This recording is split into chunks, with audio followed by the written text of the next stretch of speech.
The minority who didn't go west, the Zionist Jews of Russia, had their own theoretician and philosopher, Yehuda Pinsker.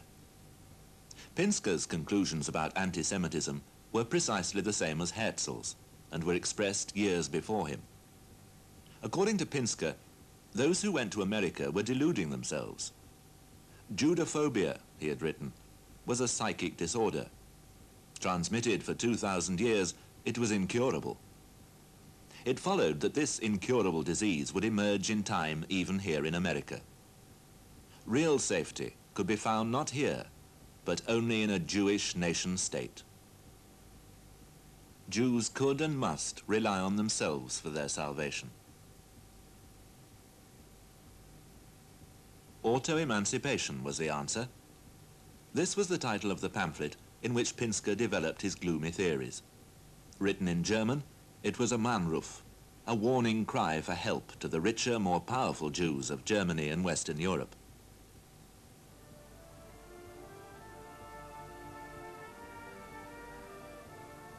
It was the German-speaking Jew Herzl who answered this Zionist call. 15 years later, in 1897, he organized the Great Congress at Basel, which at last brought Eastern and Western Jews together. At Basel, the new United Zionist movement was represented by over 200 delegates from 24 states and territories. Herzl was its star, its stage manager, its presiding genius. At the Congress, the large numbers of traditional Russian and Polish Jews ensured that the location of the new state was specified in one place and one place only.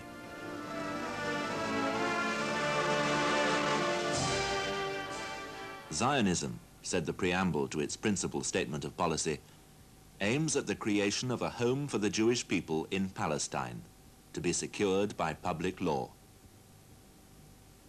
The vague term home was used to blur and soften the nature of Zionist aspirations, and it was to the goal contained in the last phrase, secured by public law, that Herzl devoted the few years that remained to him. What did it mean?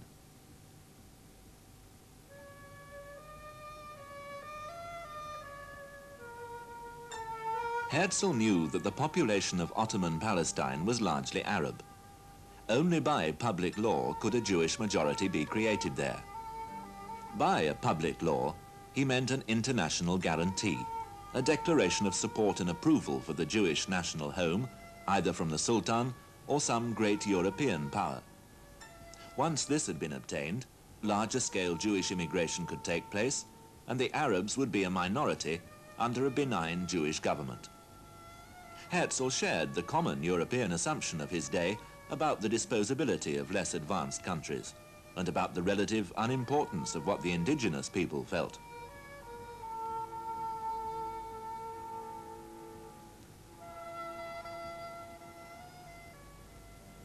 Herzl traveled far in pursuit of this guarantee, but his diplomatic efforts failed. The British came up with a bizarre offer. It was not Palestine, but Uganda in East Africa.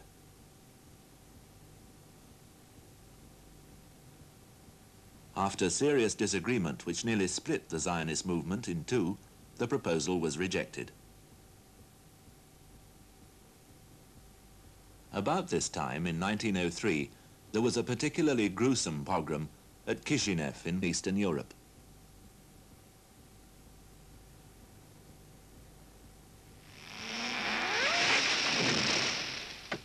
Now a new wave of immigrants began to arrive in Palestine. They were not prepared to wait for public laws or diplomatic breakthroughs. They were just going to get on with it. For a time, the Zionist enterprise was in the hands of these so-called practical Zionists. They've become known in Hebrew as the second Aliyah, the second wave of those who have made the climb, the ascent to Zion. The first Zionists, especially those of the second Aliyah, were also socialists. And their view of Zionism was a combination of a quest for national identity and a search for a social revolution. Their analysis of the position of the Jew in the diaspora was not only determined by their view that Jews live outside their national home, but their view was also based on a socialist criticism of the role of Jews in a mainly capitalist or pre-capitalist society, where the Jew is the middleman. What you do really have is middle-class Jewish people from Eastern Europe, either sons of merchants or intellectuals or would-be academics or students, coming to the land of Israel and consciously becoming peasants and becoming working-class people because they believe that in order to really have a successful renaissance of the Jewish people, you need an overall social distribution of Jews in all ladders of society. It's not good enough just to have Jews as middlemen, be they economic or intellectual middlemen. You need a Jewish peasantry. You need a Jewish working class. But there was another reason for this doctrine of Jewish labor, or labor Zionism. Only through their own efforts, they thought, could the Jews earn the right to the land. The right to nationhood in Palestine could not simply be given or bought. It had to be earned or worked for. In practice, its effect was to separate Jews from Arabs, to build a Jewish enclave in the Arab homeland, sometimes dispossessing the indigenous peasants. By definition, labor Zionists would not put the Arabs at the center of their concerns. Indeed, to some of them, Arab Palestine was distasteful. David Ben-Gurion from Plonsk in Eastern Europe remembers Arab Jaffa. So Jaffa is first a ghetto, then Plonsk. Because Plonsk was a Jewish city. All the little factories were there, the shops were all Jewish, were living together. And here, there are 10 shops, Arabs, with an Orgilo, a very fat Arab, and among them a little miserable Jew. I said, no, I can't stay here. My friends begged me to stay a few days in Jaffa. No, I do not. I came to Palestine, but to Jaffa. I couldn't stand it, because it was in Plonsk. The same day I decided I would walk to Petah Tikva.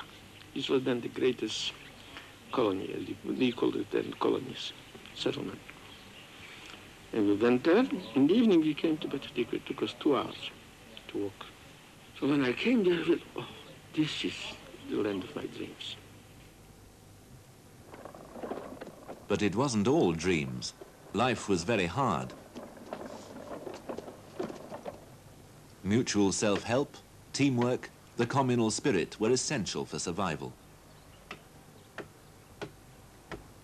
These were the founders of the first kibbutz, or collective farm, at Degania in 1910.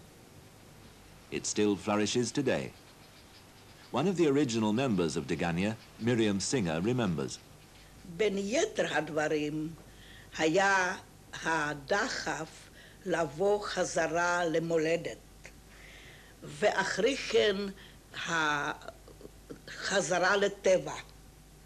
העם ישראל היה רחוק מהטבע, ואנחנו רצינו להתקשר לטבע. וגם הרצון לשחות נגד הזרם, לא להיות שגרתי, לא להיות מהחיים המקובלים של עיירה קטנה או עיר, לעשות דבר חדש. היו חיים קשים, אבל דבר אחד היה, שמחת חיים, אנחנו רקדנו הרבה מאוד, אנחנו קיבלנו את זה כמו מובן מאליו, שככה צריך לחיות, ואחרת אי אפשר, ואפילו בהלבשה. היה מעיל אחד בשביל בחורות בדגניה, בשביל נשים. מעיל חורף. כשמישהי נסעה, אז היא הייתה צריכה לחכות עד שהמעיל הזה חזר מהנסיעה. אם היא הייתה קטנה או שמנה או רזה, זה לא חשוב. המעיל הזה האחד שירת את כולם. By 1914, amongst perhaps 500,000 Arabs, there were over 80,000 Jews in Palestine. They were there on sufferance, not of right. Most of them then, as now, lived in towns. The small Jewish community rapidly developed its own industry and its own institutions. Education thrived, and the infant nation had accepted a new revived Hebrew as the national language. Many of the characteristics of the future state of Israel were established before 1914.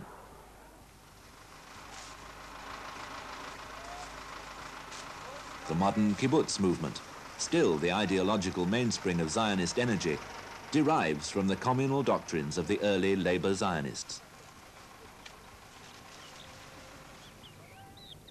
Those socialist founding fathers are buried here near Degania. The graves are a monument to the idealists who inspired and influenced the future state. They lie on the banks of the biblical Sea of Galilee.